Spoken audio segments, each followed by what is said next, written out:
कहानी की शुरुआत में हम हार्लो नाम के बच्चे को देखते हैं जो एक चुड़ैल से बचकर भाग रहा होता है। जी हाँ, वो असली चुड़ैल थी। हार्लो जी जान लगाकर भाग रहा होता है, पर आखिर में हार्लो पकड़ा जाता है। पता नहीं चुड़ैल हार्लो के साथ क्या करती है जिससे कि हार्लो एक जिंदा लाश बन जाता है, बिल्कुल ज़ॉम्बीज़ की तरह। अब वो चुड़ैल नोमैंस आइलैंड की तरफ बढ़ रही होती है जहाँ टूरिस्ट्स अपना समर एंजॉय करने को आते थे। अब वो चुड़ैल नोमैंस आइलैंड में क्या तहलका मचाने वाली है ये तो हमें आगे ही पता चलने वाला है। सीन बदलता है और हम एक ग्रुप ऑफ फ्रेंड्स को देखते हैं जो बेसबॉल खेल रहे होते हैं। इस ग्रुप के हीरो या मेन कैरेक्टर्स नोआ और बेन थे। बेन बेसबॉल में काफी अच्छा था और सिर्फ होम रन मारा करता था। बेसबॉल खेलने के बाद जैसे ही पूरी ग्रुप घर जा रही होती है तभी उन्हें रास्ते में एक मिस्टीरियस घर दिखती है जिसमें जीन नाम का एक खड़ूस आदमी रहा करता था। लोग कहा करते थे कि साल 1965 की तेज गर्मी में जीन की बीवी और बच्चे दोनों गायब हो गए थे, पर नोआ का कहना था कि जीन ने ही अपने बीवी और बच्चों को मारा होगा। नोआ एक जर्नलिस्ट था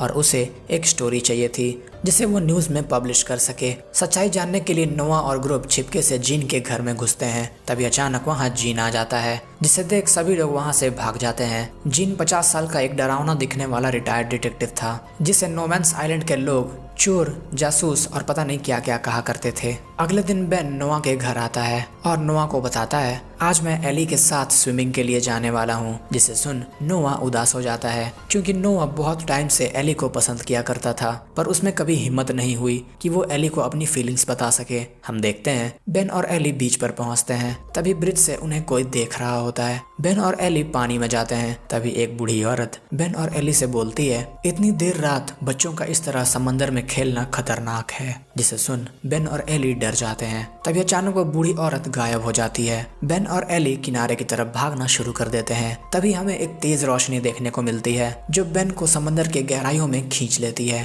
अगले दिन नोआ बेन से मिलता है जो अब एक जिंदा लाश बन चुका था, बिल्कुल हार्लो की तरह। नोआ बेन को इस तरह देख एली के पास पहुंचता है और एली से पूछता है बताओ कल रात बीच पर क्या हुआ और बेन की ऐसी हालत कैसे हुई। जिस पर एली नोआ को बताती है कल बीच पर हमारे अलावा कोई और भी था, एक बूढ़ी औरत जो अचानक समंदर में कूद गई, जिसके बाद एक तेज रोशनी ने बेन को समंदर में खींच लिया। नोआ को एली की बातों पर भरोसा नहीं हो रहा था, इसलिए नोआ छानबीन करने के लिए सीधे बीच पर आता है जहां पहले से पुलिस और मीडिया वाले मौजूद थे। नोआ को एक अजीब काला कपड़ा मिलता है। तभी बीच पर एक बूढ़ी लेडी मिस हैल्वर्सन मौजूद थी जो नोआ को काफी सस्पिशियस लगती है। नोआ जिन के घर आता है और जीन को बैग लौटाने के लिए शुक्रिया बोलता है क्योंकि पिछले दिन नोआ ने भागते हुए अपना बैग वहीं छोड़ दिया था। नोआ जीन से पूछता है आपको मेरा एड्रेस कैसे पता चला। जिस पर जीन नोआ को बताता है तुम्हारा एड्रेस तुम्हारे बैग पर लिखा हुआ था। तभी जीन के पास पड़े वॉकी टॉकी को देख नोआ को पता चल जाता है जीन एक रिटायर्ड डिटेक्टिव है।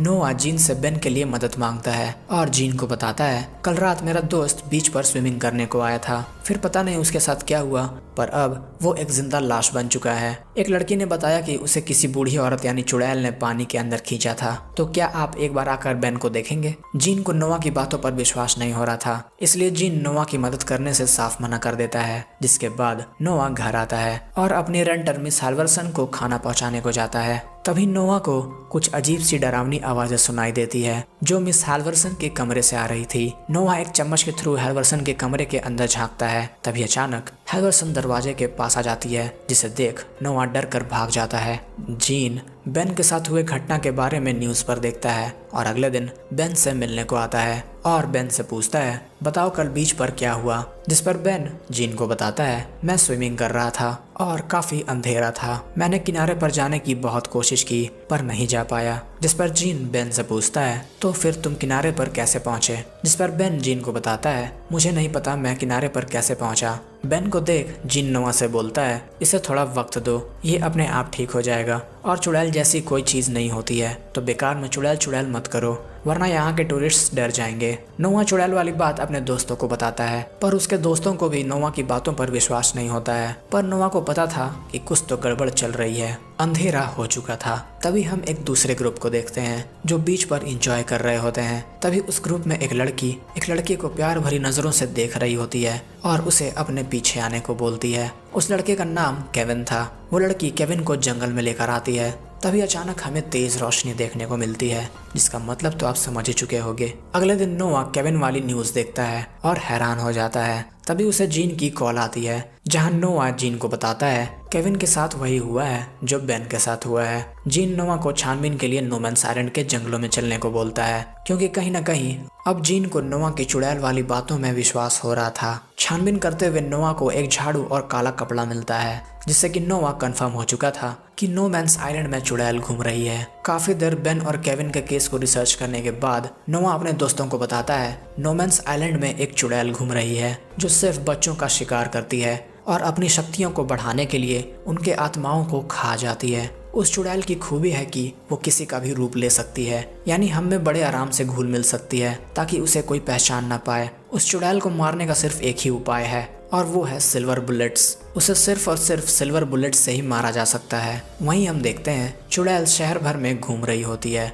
और बच्चों की आत्माओं को खा रही होती है। क्योंकि नोआ को मिस हाल्वर्सन पर शक था, इसलिए नोआ और उसके फ्रेंड्स मिस हाल्वर्सन पर नजर रख रहे होते हैं और उनका पीछा कर रहे होते हैं। और पीछा करते हुए एक स्कूल पहुंचते हैं जहां बच्चे ही बच्चे थे। अगर मिस हाल्वर्सन ही चुड़ैल है तो उनके लिए स्कूल से अच्छी जगह और क्या ही होती अपनी भूख मिटाने के लिए। नोआ एंड ग्रुप स्कूल के सभी बच्चों को वहां से भागने को बोलते हैं और बताते हैं ये औरत चुड़ैल है। जिस पर मिस हाल्वर्सन नोआ और वहां मौजूद सभी लोगों को बताती है मैं एक चिल्ड्रंस ऑथर हूँ और यहाँ बच्चों को कहानी सुनाने आई हूँ। तभी स्कूल के टीचर्स नोआ और उसके दोस्तों को वहां से भागने को बोलते हैं। नोआ का शक गलत निकला। नोआ के इस बिहेवियर से मिस हाल्वर्सन नोआ के घर को छोड़ देती है और वहां से चली जाती है। अब नोआ के दोस्त यूजी और सैमी का भरोसा पूरी तरह से नोआ पर से उड़ चुका था कि नो मैंस आइलैंड में चुड़ैल जैसी कोई चीज भी है, और उन्हें लगता है नोआ बस अपनी स्टोरी लिखने के लिए ये सब कर रहा है। क्योंकि नोआ की शक की वजह से नोआ की मॉम का समर बिजनेस ठप पड़ गया था।